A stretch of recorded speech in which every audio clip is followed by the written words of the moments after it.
The unexpected ambassadors. The crystalline corridors of Zephyrian Council Station hummed with anticipation as Ambassador Crix adjusted the ceremonial robes draped across his 6 arms. Through the transparent aluminum walls, the purple nebula of Nexus Prime cast ethereal shadows across the diplomatic chambers, where representatives from 47 worlds had gathered for humanity's formal introduction to the Galactic Peace Coalition.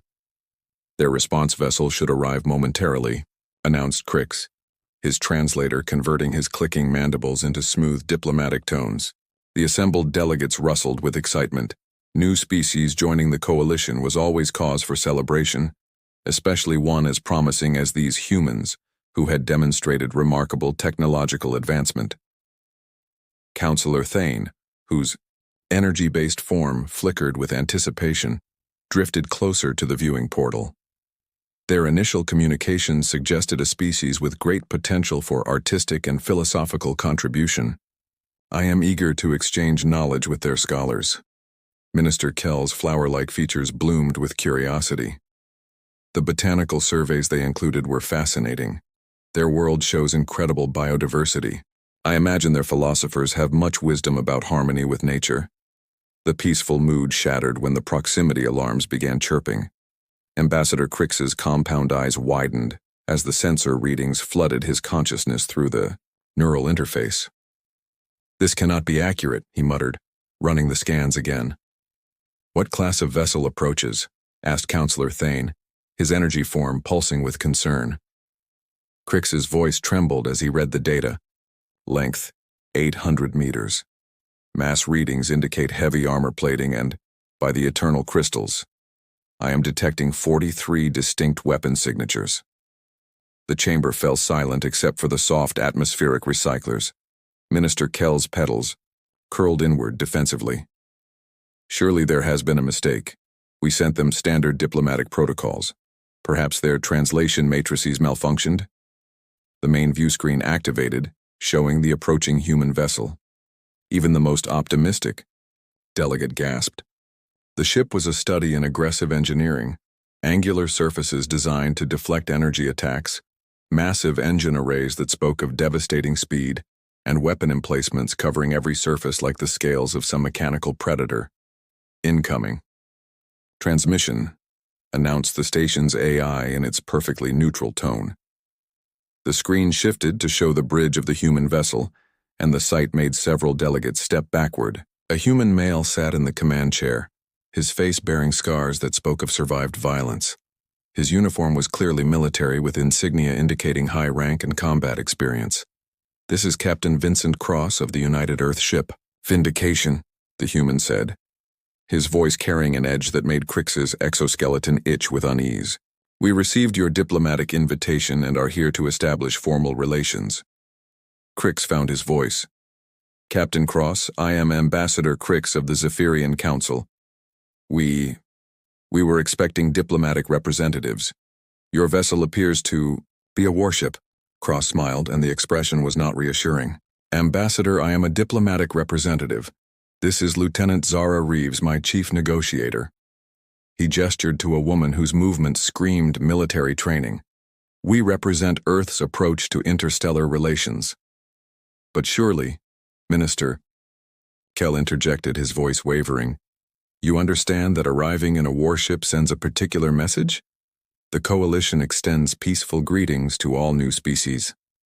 "And we appreciate that," Cross replied, leaning forward in his chair.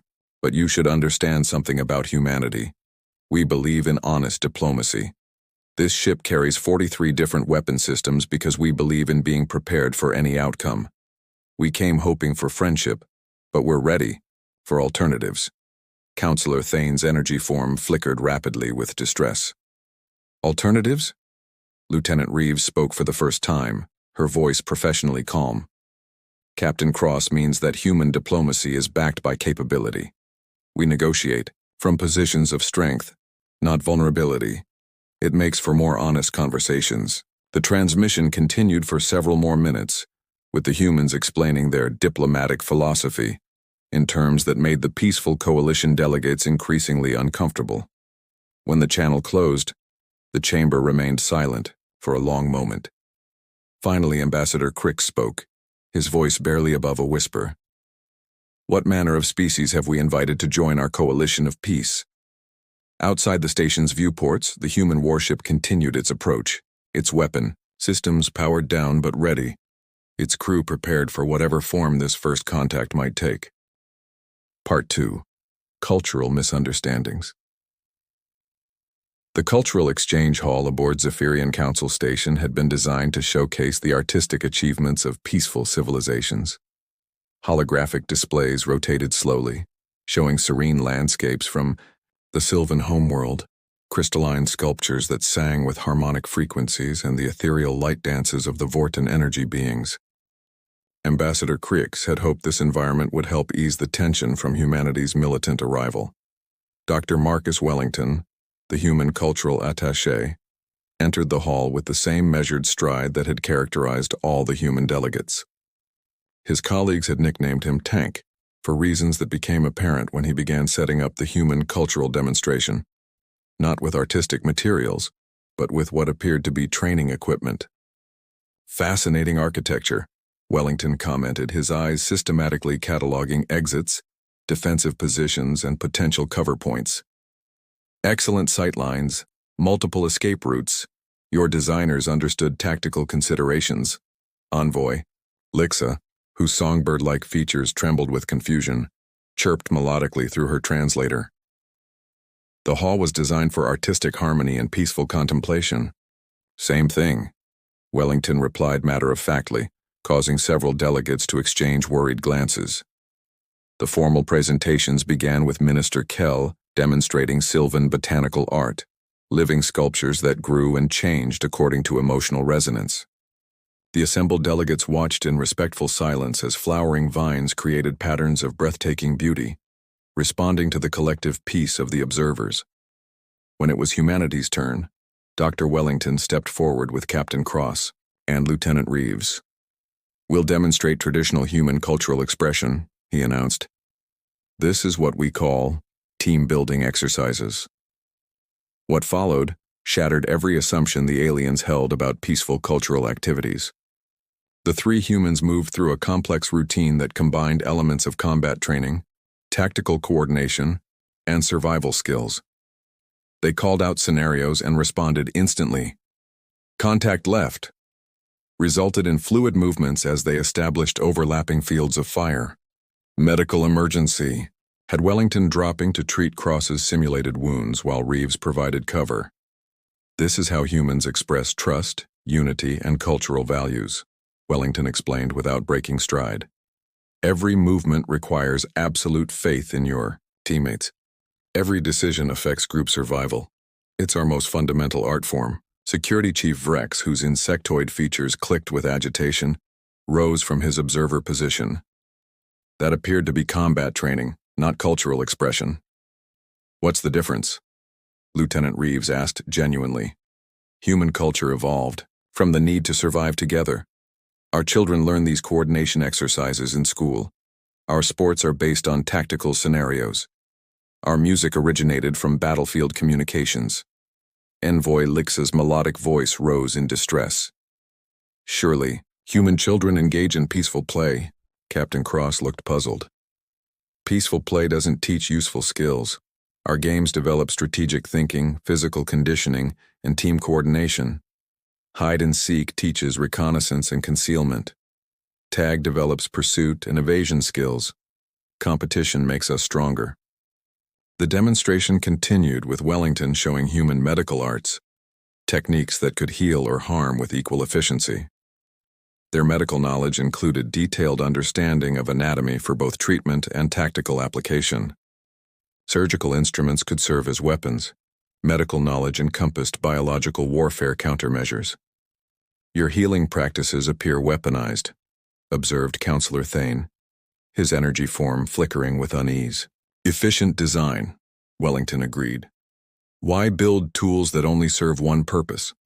Our medical personnel train for battlefield conditions because that's where healing skills matter most. During peacetime, we maintain readiness for when conflict inevitably returns."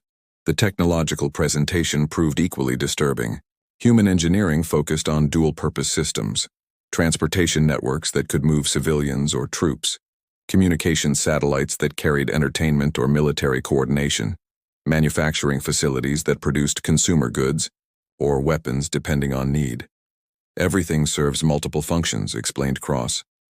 Human civilization doesn't waste resources on single-purpose systems. Our cities are designed for both commerce and defense. Our education system teaches both knowledge and tactical thinking. Our government includes both civilian leadership and military expertise. Ambassador Crick's compound eyes were dilating with stress. Most species separate military and civilian functions. How do you maintain peace with such integration? We don't maintain peace, Lieutenant Reeves replied. We create it. Peace isn't the absence of conflict. It's what happens when everyone agrees that fighting would cost more than negotiating. Sometimes that's because they trust you. Sometimes it's because they fear you. Either way, works. The cultural exchange. Session ended early when Minister Kell quietly fainted, his plant-like form wilting under the stress of processing humanity's approach to civilization. As the human delegates filed out, their casual conversation drifted back to the stunned audience. They seemed interested in our coordination techniques, Wellington observed. Standard cultural briefing, Cross agreed. Though they appeared unusually surprised by basic human socialization methods. Different evolutionary pressures, Reeves concluded. Their species probably developed in more comfortable environments. The three humans continued discussing duty schedules and equipment maintenance, apparently unaware that they had just demonstrated to the galaxy's most peaceful civilizations that Earth had sent not diplomats but apex predators who considered warfare a cultural art form. When diplomacy becomes war, the emergency klaxons shattered the peaceful atmosphere of Zephyrian Council Station like thunder through crystal. Ambassador Crick's 6 arms worked frantically across multiple control panels as red warning lights bathed the command center in crimson urgency. Hostile fleet approaching, announced Security Chief Rex, his insectoid features clicking with panic. 37 vessels, Crimson Horde configuration. They're not responding to diplomatic channels. Through the transparent aluminum viewports, the attacking fleet emerged from hyperspace. Angular ships painted in the blood-red colors of the galaxy's most militant faction. War Admiral Zorak's forces had finally made good on their threats to destroy the weakness of the Peace Coalition. Minister Kell's flower-like features wilted with terror. Our defense fleet is scattered across 6 systems. The nearest ships are hours away. Councillor Thane's energy form flickered rapidly with distress. This is a diplomatic station. We have minimal defensive capabilities. That was when Captain Cross appeared in the command center doorway, moving with the same deadly calm that had characterized all his interactions. Behind him came Lieutenant Reeves and Dr. Wellington, their expressions shifting from diplomatic courtesy to predatory focus. Interesting tactical situation, Cross observed, studying the holographic display of approaching enemy ships. 37 vessels, standard horde configuration. They're bunching their formation. Amateur mistake. Ambassador Crick's compound.